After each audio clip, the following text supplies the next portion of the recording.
In the vast emptiness of the West, survival is a currency paid daily in grit. But a life worth living is purchased only with the rare and fragile coin of trust. The dust came first. It was not the gentle powder of a dry summer, but a thick red grit carried on a wind that scoured the plains. It seeped through the cracks in the walls of Abigail Hayes's solitary cabin, coating everything in a film of desolation.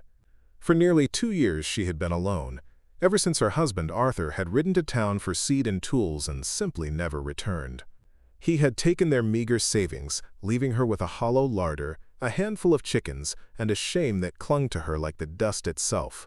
The silence of the plains was her only constant companion, a heavy blanket that smothered the hope she once held in her heart.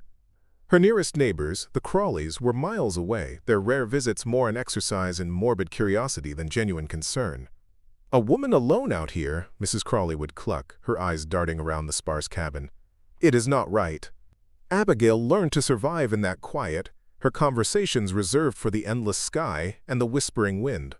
But the solitude was a grinding stone, wearing her spirit thin, especially now.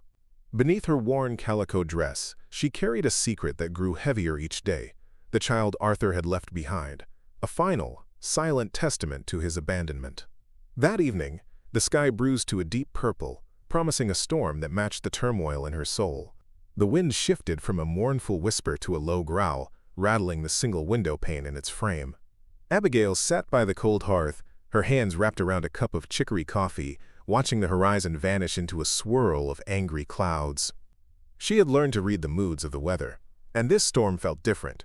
It was not just rain and wind it carried, but a sense of finality, as if the world was holding its breath before a great and terrible change. Then, a sound cut through the rising gale. It was not loud or demanding, but a soft, hesitant tapping at her door. Knock, knock, knock. The sound was so alien in her world of silence that for a moment she thought she had imagined it. No one came here, especially not with a storm of this magnitude bearing down. Her heart hammered against her ribs, a frantic bird trapped in a cage. Fear, cold and sharp, gripped her. With a trembling hand she rose from her chair and moved slowly toward the door, her breath catching in her throat as she reached for the simple iron latch. She pulled the door inward, and the wind tore at her, whipping her hair across her face. On her threshold stood 4 men, their forms dark silhouettes against the violent, churning sky. They were Arapaho, their long, braided hair and buckskin clothing marking them as people of the plains. They did not look like the fearsome warriors from the tales she had heard in town. Their faces were etched with exhaustion, and their clothes were frayed from a long journey. The storm raged behind them, a wild beast seeking entry into her small sanctuary, but the men themselves stood with a profound stillness. One of them, an elder, swayed on his feet, his breath coming in ragged, shallow gasps. His eyes were glazed with fever. The leader of the small group, a tall man with calm, dark eyes and a face of quiet strength, stepped forward. His gaze met hers, direct and without threat. He did not ask for shelter from the storm. "Our brother is sick," he said, his voice a low rumble, weary but clear. "He needs medicine and warmth to see the dawn. We can pay." He gestured to the ailing man, whose labored breathing was now a painful wheeze. Abigail hesitated for only a heartbeat. In the leader's eyes, she saw not aggression, but a desperate plea for mercy. His concern for his kinsman was a raw, powerful force.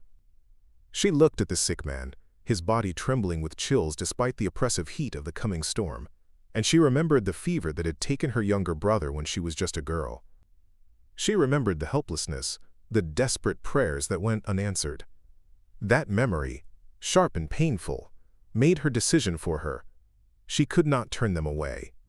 Without a word, she stepped back, pulling the door wider to grant them entry. They moved inside with a grace that belied their exhaustion. Their presence filled the small cabin, shifting the balance of the oppressive silence. They brought with them the scent of sage and open country. The leader helped his sick brother to the floor near the hearth, laying him down with a gentleness that struck Abigail to the core.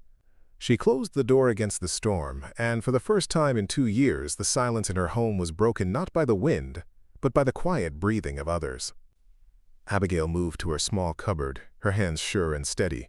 She pulled out her modest collection of remedies, a jar of dried willow bark and a pouch of echinacea flowers, gathered from the prairie in late summer. She worked quickly, her focus absolute as she prepared a bitter tea, the steam rising in the lamplight. While she tended to the sick man, coaxing him to drink the hot liquid, the other men sat by the fire. They did not speak, but watched her with a quiet, respectful intensity, their dark eyes following her every move, as if she were performing some sacred ritual. The leader, who had introduced himself as Hano, which he explained meant bear, came to her side. He offered to help, bringing her fresh water from the rain barrel outside. They worked together in a comfortable silence, a silent understanding passing between them. As the hours wore on, the fever began to recede. The sick man's breathing grew deeper and more regular, and at last he fell into a peaceful, healing sleep. A palpable sense of relief settled over the small cabin, a quiet counterpoint to the storm that still raged outside. With his brother resting comfortably, Hano approached Abigail. He held out his hand, and in his palm lay a small, smooth stone, polished by time and water. It was carved into the shape of a perfect bird's wing.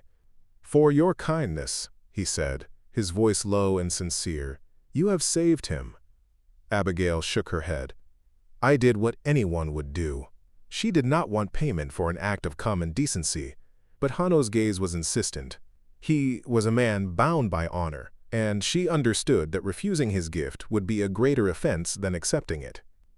She reached out to take the stone, and as she did, her fingers brushed against his. The touch was brief, accidental, but a jolt of warmth shot through her, startling in its intensity.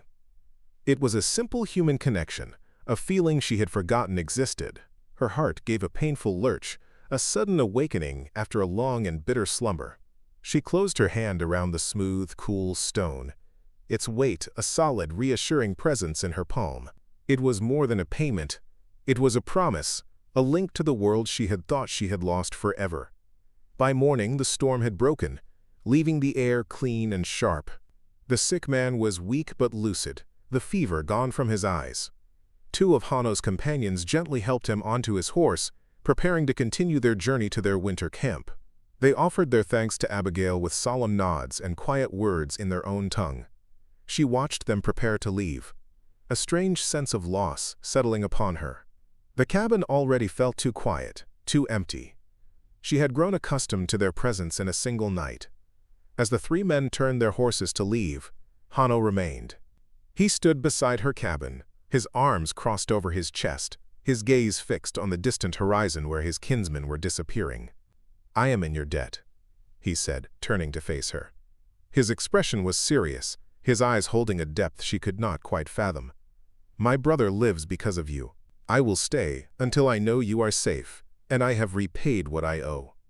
His words were not a request, but a statement of fact, delivered with unshakable conviction. Abigail wanted to protest, to insist that she needed no help, that she was fine on her own. The words formed in her mind, born of pride and the harsh independence she had been forced to learn, but they died on her lips. The profound weariness of the past 2 years, the crushing weight of her solitude, suddenly seemed too much to bear. For the first time since Arthur had ridden away, she felt not a burden but a fragile glimmer of hope. The idea of not being completely alone was a comfort so powerful it brought tears to her eyes. She could only nod, a small, almost imperceptible movement. But Hano understood. He accepted her silent assent with a grave nod of his own, and just like that, he began his work. He picked up Arthur's old axe, its handle gray and weathered, and the sharp, rhythmic sound of him splitting wood filled the morning air. He moved with a quiet efficiency, mending the section of fence the storm had damaged, his steady presence a silent promise. He was becoming part of her desolate world, not as an intruder, but as a guardian. A few days of Hano's silent companionship passed. His presence was a quiet comfort, but it could not fill her empty larder. The flour sack was nearly flat, and the salt was down to a few precious pinches. With a heavy heart, Abigail knew she had to ride to the nearest settlement, Willow Creek. It was a rough, bustling place, a collection of clapboard buildings filled with hunters, cowboys, and other souls trying to scratch a living from the unforgiving land. The thought of facing the townspeople, with their prying eyes and whispered gossip, filled her with dread. She found what she needed at the general store, a place owned and run by a shrewd, unpleasant man named Elias Finch. His eyes, small and greedy, lingered on her as she gathered her meager supplies. He consulted a dusty ledger behind the counter. "Your husband, Arthur, left quite a bill," Finch said, a greasy smile spreading across his face. "He promised to settle it, but seeing as he is gone—" He let the sentence hang in the air, his gaze dropping in a way that made her skin crawl. "Perhaps we can come to another arrangement." His insinuation was clear, and it left a sour taste in her mouth. She felt a flush of shame and anger heat her cheeks. It was in that moment of humiliation that her eyes met those of another woman across the store.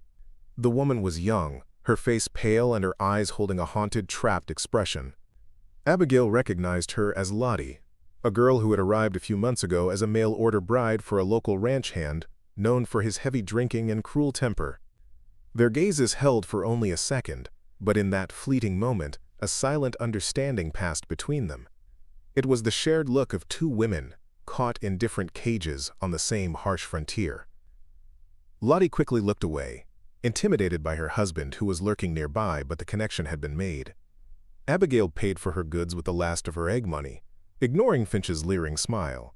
The ride home was long and somber. The encounter with Finch had reminded her of her vulnerability, of the precariousness of her situation.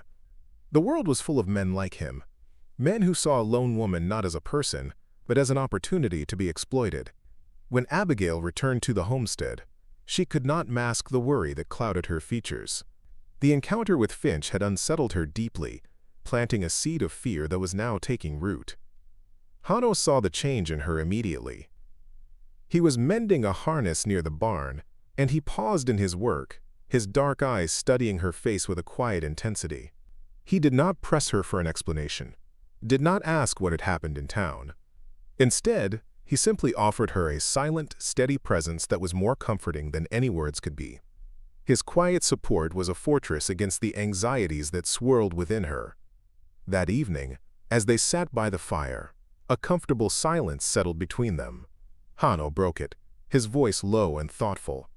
He told her more about his name, Bear. He explained that, in his culture, the bear was a symbol not only of great strength, but also of protection and healing. "The bear guards its territory," he said, his gaze fixed on the dancing flames. "And it guards its family. It is a sacred duty." His words resonated deep within Abigail. She felt a part of herself that had been frozen with fear and mistrust begin to thaw. The walls she had built around her heart, brick by painful brick, started to crumble. Spurred by his quiet strength, she found herself telling him everything. She told him about Arthur's debt, about Finch's veiled threats, and about the deep, gnawing fear she had for the future of her unborn child. She spoke in a low, halting voice, the words tasting strange after so many months of silence. Hanno listened without interruption. He did not offer easy platitudes or false assurances. He simply listened, his attention absolute, his gaze never leaving her face. His silence was not empty. It was full of understanding and a profound empathy that she had never known. When she finished, her voice thick with unshed tears, he nodded slowly. He did not need to speak. In the steady calm of his eyes, she found a strength she thought she had lost forever. She was not alone in this fight. A few days later, her worst fears materialized. 3 riders appeared on the horizon, their forms dark against the bright afternoon sun. It was Elias Finch and his 2 grown sons, brutish young men who shared their father's cruel eyes. They did not ride directly to the cabin, but circled it slowly, their horses trampling the new shoots of grass in her small garden. They were not here for a civil conversation. They were here to intimidate, to assert their dominance over what they already considered theirs. The air grew thick with unspoken menace. "Quite the setup you have here, Widow Hayes," Finch shouted, his voice laced with false cheer and the sour smell of whiskey. His sons snickered, their gazes roaming over the small homestead with undisguised contempt. "We were just discussing how we might improve the place, once the deed is settled." He grinned, revealing a row of yellowed teeth. "Do not think your savage friend can help you. The law in these parts is on the side of decent white folk. These heathens have no rights here." The door to the cabin opened, and Hano stepped out. He moved with a deliberate calm, positioning himself beside Abigail on the small porch. He was unarmed, his hands loose at his sides, but his presence was a powerful statement. His gaze, steady and unflinching, met Finch's. The storekeeper's smug expression faltered for a moment, his bravado shrinking under the weight of Hano's silent stare. There was no fear in the Arapaho's eyes, only a profound stillness that was more intimidating than any weapon. Hano did not speak a single word. He did not have to. His posture, the set of his jaw, the unwavering focus of his eyes, it was all a clear, unspoken warning. There was a dangerous line here, and Finch was standing right on the edge of it. After a long, tense moment, the storekeeper seemed to realize he had misjudged the situation. With a nervous cough, he pulled on his reins. "We will be back," he snarled, his voice losing its confident bluster. They rode away, leaving behind a promise of future trouble that hung in the air like dust. In the tense quiet that followed their departure, Abigail felt it. A soft fluttering movement from within, then a distinct, definite kick. It was the first time she had felt her baby move so strongly. The sensation was a powerful jolt, a reminder of the life she was protecting, the future she was fighting for. In that moment, her fear crystallized into a hard, cold resolve. She would not be driven from her home. She would not allow men like Elias Finch to dictate her fate. This land, this child, they were hers to defend. That evening, Hano retrieved Arthur's old rifle from its place above the hearth. He checked the mechanism, his movements deft and practiced. "You must know how to protect yourself," he said, his tone serious. "There may come a time when I am not here to stand beside you." His words sent a chill through her, but she knew he was right. She could not rely on him forever. She had to find her own strength, her own courage. The rifle felt heavy and alien in her hands, a symbol of a violence she abhorred. Hano was a patient teacher. He showed her how to load the weapon, how to brace it against her shoulder, how to sight down the long barrel. He stood behind her, his presence a steadying force, his voice calm and encouraging. They spent hours practicing, the loud report of the rifle echoing across the empty plains. With each shot, the weapon felt less foreign. Her arms grew steadier, her aim more certain. She was no longer just a frightened widow. She was a woman learning to fight back. In those moments of shared purpose, a new intimacy grew between them. It was not built on romantic words, but on a foundation of mutual respect and quiet trust. They spoke of their pasts, of the losses that had shaped them, of the small hopes they still clung to. Abigail found herself realizing that the loneliness she had felt was not simply about the walls of her cabin. It was about the walls she had constructed around her own heart. And now, with Hano's help, she was finally beginning to tear them down. The following week, a figure appeared on foot, running toward the homestead with a desperate urgency. It was Lottie. Her dress was torn, and her face was pale with fear. She had risked the wrath of her brutish husband to bring them a warning. She collapsed onto the porch, her breath coming in ragged sobs. "It is Finch," she gasped, clutching Abigail's arm. "I heard him in the saloon. He was boasting to everyone who would listen. He is not just going to wait for you to fail." Lottie's words tumbled out in a frantic rush. "He has made a deal with the town sheriff. They are going to claim your friend here stole horses." It is a lie, of course, but who will believe an Arapaho over this sheriff? They will take him away. She looked from Abigail to Hano, her eyes wide with terror. "And then Finch will come for you, Abigail. He says a lone woman with a child has no right to this land. He says he will have the law on his side. He is coming soon." The news was a cold shock, turning their vague fears into a concrete, immediate threat. Finch was not just a bully. He was a conspirator, willing to use lies and the color of the law to achieve his greedy ends. The charge of horse theft was a serious one, one that often ended with a rope and a tree, no questions asked. Lottie's warning had stripped away any illusion of safety they might have had. The danger was no longer on the horizon. It was at their very doorstep. Time was running out. Abigail looked at Hano. She saw no fear in his eyes, only a grim determination. She thought of the life growing inside her, and she knew she could not run. This was her home, her stand. "Thank you, Lottie," she said, her voice steady despite the tremor in her heart. She gave the frightened young woman a blanket and what little food she could spare, urging her to be safe. After Lottie had gone, a heavy silence fell between Abigail and Hano. They were no longer just defending a homestead. They were fighting for his life and her future. When Finch and his sons returned a few days later, they were not expecting resistance. They rode with an air of arrogant certainty, the sheriff a short distance behind them as a supposed witness to their legal claim. They expected to find a terrified woman and an easily captured man, but what they found instead was a closed door and a chilling silence. The homestead seemed to be waiting for them, holding its breath. The easy victory they had envisioned suddenly felt uncertain, and a flicker of doubt crossed Finch's face.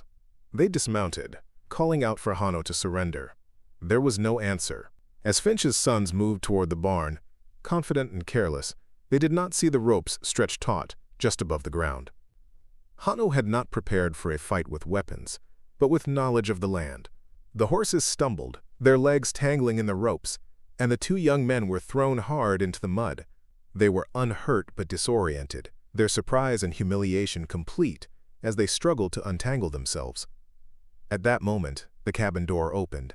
Abigail stepped out, the rifle held firmly in her hands. She did not point it, but its presence was a clear statement. Beside her stood Hano, his arms crossed, his expression as impassive and unmovable as a mountain. He had not thrown a single punch, had not drawn a weapon, yet he had utterly dismantled their attack. Finch stood alone, facing a woman who was not afraid, and a man he could not intimidate. The sheriff, seeing the situation was not the simple arrest he had been promised, wisely chose to remain at a distance. Humiliated and outmaneuvered, his sons covered in mud and his legal authority useless, Finch knew he was beaten. With a final, hateful glare, he gathered his sons and rode away without another word. As their figures vanished over the rise, Abigail lowered the heavy rifle. The tension drained out of her, leaving a profound sense of relief. She looked at Hano, at the quiet strength in his eyes, and saw not just a protector, but a partner. The wind died down, and in the sudden, peaceful quiet she could hear the promise of a new beginning.